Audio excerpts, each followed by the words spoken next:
आज हम आप लोगों को संचारी रोग के बारे में बताएंगे, अर्थात कम्युनिकेबल डिसीजेस के बारे में बताएंगे। तो संचारी रोग क्या होते हैं, पहले ये जानते हैं।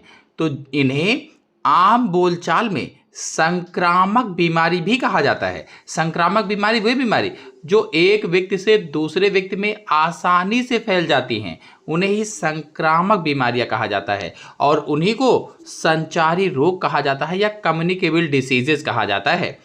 ऐसे रोग होते हैं जो एक बीमार व्यक्ति या जीव से दूसरे स्वस्थ व्यक्ति में फैलते हैं। मैंने कहा जैसे कोई ये स्वस्थ व्यक्ति है और ये बीमार व्यक्ति है, तो इस बीमार व्यक्ति से इस व्यक्ति में अगर वो रोग आ गया तो इसे ही संचारी रोग या संक्रामक रोग कहा जाता है।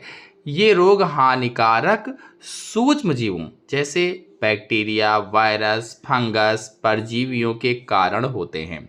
यानी जो हानिकारक सूक्ष्म जीव होते हैं, चाहे वो बैक्टीरिया हो यानी जीवाणु, चाहे वो वायरस हो यानी कि विषाणु, फंगस यानी कि कवक हो, परजीवी आदि के कारण जो सूक्ष्म जीवों से हो जाते हैं रोग, उन्हें ही संचारी रोग कहा जाता है या संक्रामक रोग कहा जाता है।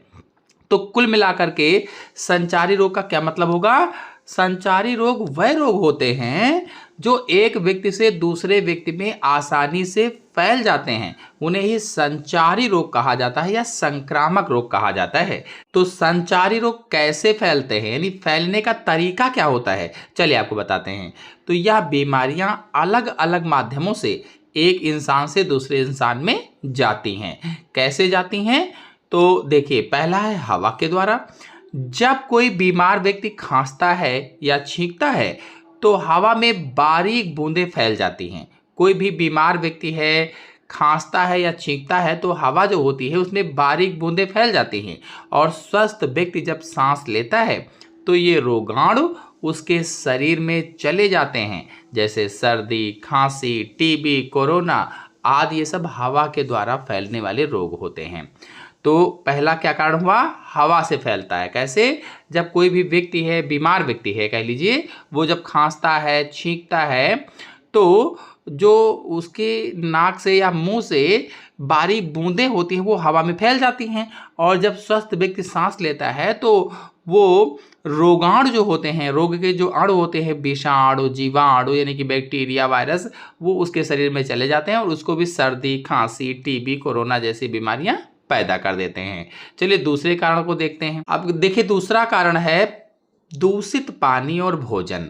यानी साफ सफाई ना रखने पर खाने या पीने के पानी में बैक्टीरिया मिल जाते हैं, जिससे पेट की बीमारियां होती हैं, जैसे हैजा है, डायरिया है, टाइफाइड है।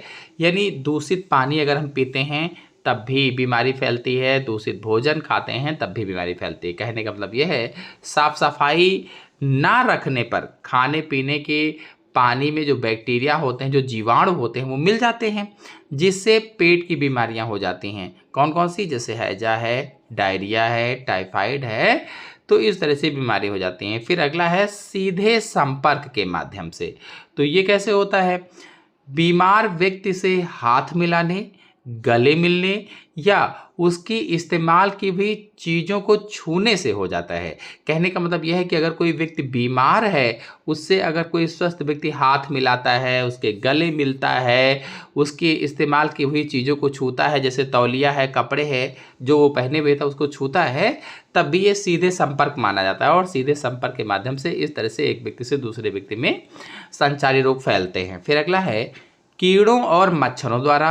तो कुछ जीव रोगाणु को एक जगह से दूसरी जगह ले जाते हैं। रोगाणु यानी रोग के अणु यानी पैथोजन, मतलब बैक्टीरिया है, वायरस है और कवक है आदि, ये जो सभी सूक्ष्म जीव थे उन्हें रोगाणु कहा जाता है। तो इनको एक जगह से दूसरी जगह पर ले जाते हैं, इन्हें वेक्टर कहा जाता है। ऐसे जीव जो इन रोगाणुओं को एक जगह से दूसरी जगह ले जाते हैं उन्हें क्या कहते हैं? वेक्टर कहते हैं। जैसे मच्छर है, इसके काटने से मलेरिया और डेंगू रोग फैलता है एक व्यक्ति से दूसरे व्यक्ति में। फिर अब जानते हैं कि मुख्य संचारी रोगों के उदाहरण कौन कौन से होते हैं। भाई आपसे कोई पूछ ले संचारी रोग कौन कौन से होते हैं, तो आप क्या बताएंगे? चलिए देखते हैं। देखिए, पहले तो वायरस से होने वाले संचारी रोगों को बताते हैं। तो सर्दी जुकाम, फ्लू, चिकन पॉक्स यानी चेचक, डेंगू, कोविड-19 जो आया था, ये सभी वायरस से होने वाले संक्रामक रोग होते हैं। तो चाहे वो सामान्य सर्दी जुकाम हो, फ्लू हो, चिकन पॉक्स हो, डेंगू हो, कोविड-19 हो, ये सब क्या हैं? संचारी रोग के उदाहरण हैं। और किससे होते हैं? तो वायरस से होते हैं या विषाणु जनित होते हैं। अब देखिए बैक्टीरिया वाले देख लेते हैं।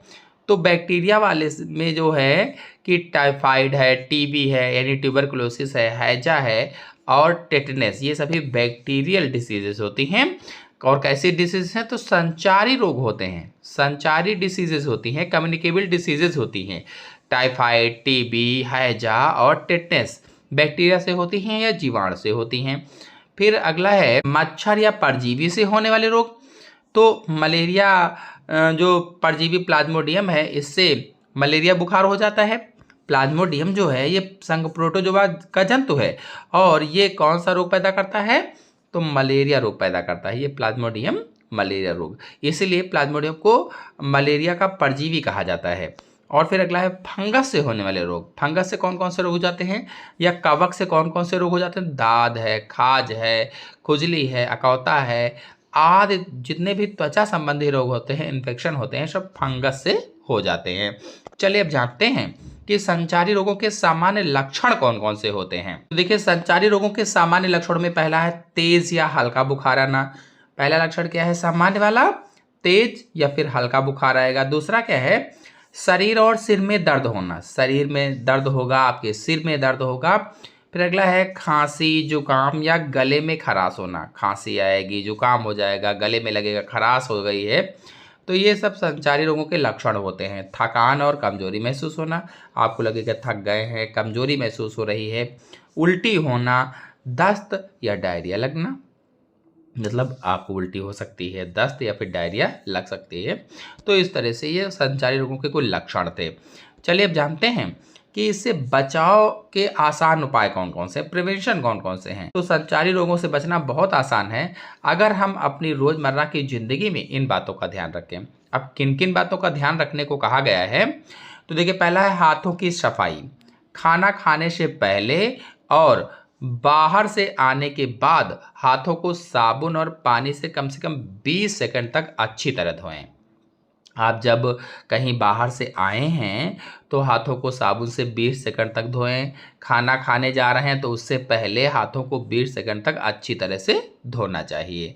और इसके बाद में दूसरा है साफ खाना और पानी, यानी साफ खाना खाएं और स्वच्छ पानी पिएं। हमेशा साफ या उबला हुआ पानी पिएं। बाहर के खुले हुए भोजन से बचें।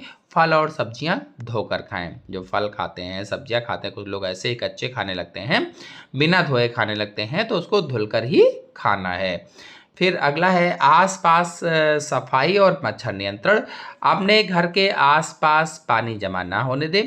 भाई पानी जमा होगा तो उसमें मच्छर आ जाएंगे, तो पानी जमा ना होने दें, क्योंकि ठहरे हुए पानी में मच्छर पनपते हैं। सोते समय मच्छरदानी या मॉस्किटो रिपेलेंट का इस्तेमाल करें, यानी जब आप सोने जा रहे हैं तो मच्छरदानी का इस्तेमाल करें या मॉस्किटो रिपेलेंट का इस्तेमाल आप कर सकते हैं। फिर अगला है खांसते छींकते समय सावधानी। जब भी खांसी या छींक आए तो मुंह को रुमाल या कोहनी से ढक लें। फिर अगला है टीकाकरण या वैक्सीनेशन। बच्चों और खुद को समय पर जरूरी टीके लगवाएं, जैसे पोलियो का है, हेपेटाइटिस का है, बीसीजी का टीका है। तो ये शरीर की इम्यूनिटी को बढ़ाते हैं, ये टीके लगाना है। और विशेष ध्यान देने योग्य बातें क्या हैं? याद रखना कि संचारी रोगों से बचने का सबसे बड़ा हथियार जागरूकता और सफाई है। सभी को इसके बारे में पता होना चाहिए और सफाई रखनी चाहिए। अगर किसी को कोई लक्षण दिखाई दे तो खुद से दवा लेने के बजाय किसी अच्छे डॉक्टर से संपर्क करके दवा लेनी चाहिए। तो आशा है आपको संचारी रोगों के बारे में पूरी जानकारी अच्छे से प्राप्त हो गई होगी। वीडियो को लाइक कीजिए, अपने सभी दोस्तों में शेयर कर दीजिए। चैनल पर पहली बार आए, चैनल को सब्सक्राइब भी कर लीजिए। धन्यवाद।